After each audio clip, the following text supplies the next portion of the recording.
রাব্বুল আলামিন নিজের পরিচিতি দিকে বলেছেন, আল্লাহু নূরুস সামাওয়াতি ওয়াল আরদ মাসালু নূরিহি কামিসকাতিন ফিহা মিসবাহ আল মিসবাহু ফি জুজাজা আজ জুজাজাতু কাওকাবুন দুররিয়্যুন ইউকাদ। আল্লাহ আসমান জমিনের নূর, আল্লাহর নূরের মেসাল একটা জ্বালানো বাতির মতো। আল্লাহ তো ইচ্ছা করলে সূর্যের উপমা দিতে পারতেন, পারতেন না? উনি বাতিটাকে বেছে নিলেন কেন?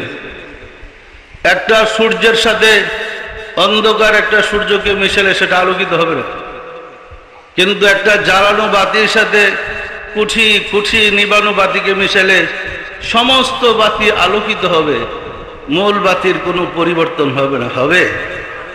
আল্লাহ নিজের উপমা দিয়েছেন তিনি জ্বালানো বাতির মতো। পবিত্র কোরআনে অন্যত্র তিনি ঘোষণা করেন, ওয়াদায়ান ইলাল্লাহি বিইজনিহি ওয়া সিরাজাম মুনিরা। হে রাসূল, আমি আপনাকে প্রজ্বলিত প্রদীপ রূপে প্রেরণ করেছি। আল্লাহ ছিলেন জ্বালানো বাতির মতো, আর রাসূলের শানে বলেছেন আপনি প্রজ্বলিত প্রদীপ। কতটুকু ব্যবধান! তিনি জ্বালানো বাতির মতো আর রাসূল হলেন প্রজ্বলিত প্রদীপ। তাহলে আমরা ধরে নিতে পারি, মনে করেন একটা মোমবাতি। মোমবাতি এক জিনিস, মোমবাতির সলিতা এক জিনিস, আগুন ভিন্ন জিনিস। কি বলেন? রাসূল সাল্লাল্লাহু আলাইহি ওয়াসাল্লামের পবিত্র দেহ মুবারককে আমরা উপমা দিলে বলতে পারবো মোমবাতির মতো।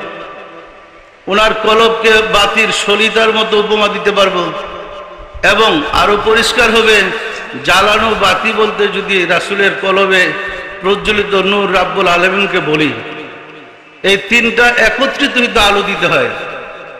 কি বলেন? বাতি ছাড়া, মোম ছাড়া, সলিতা ছাড়া আগুন কি পাওয়া যাবে? আপনি যদি আগুনের প্রয়োজন অনুভব করেন তাহলে একটা মোমবাতির প্রয়োজন হবে। মোমবাতির মোমটা, এর ভিতরে সলিতা এবং আগুন, তিনটা কিন্তু তিন উপাদান, তিনটা তিন জিনিস। কি বলেন? তিনটা কি এক জিনিস? মোটেও না।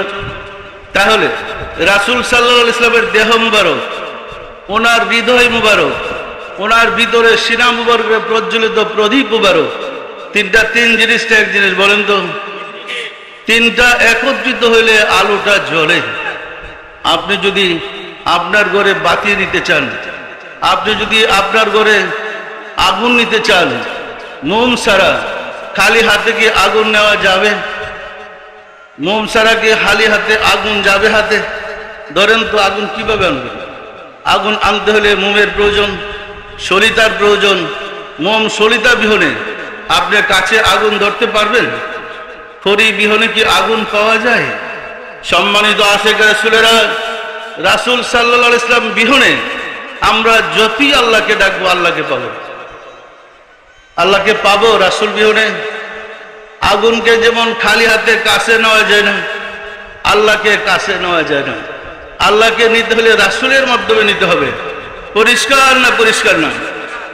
সম্মানিত আশিক রাসূলেরা, রাসূল সাল্লাল্লাহু আলাইহি ওয়াসাল্লামের সোহবতে যারা গিয়েছে তারা হৃদয় থেকে হৃদয়ে আলো ট্রান্সফার করে আলোকিত হয়েছে। মনে করেন আমার হাতে একটা জ্বালানো বাতি আছে, আপনাদের সবার হাতে মোমবাতিটা আছে, শুধু আগুনটা নেই। মোমের মধ্যে সলিতা আছে, মোমবাতিটা আছে, শুধু আগুনটা নেই। আপনার যখন আপনাদের ওই মোমবাতির সলিতা আমার জ্বালানো বাতির আগুনের সাথে মিশাবেন, আপনারা আলোকিত হবেন না হবেন না? এইভাবে নবীদের মাধ্যমে, রাসূলদের মাধ্যমে, পরবর্তীতে আউলিয়াদের মাধ্যমে রাব্বুল আলামিন মানুষের সিনায় প্রজ্বলিত প্রদীপ হিসেবে আলো ধারণ করেছেন। পরিষ্কার না? পরিষ্কার না?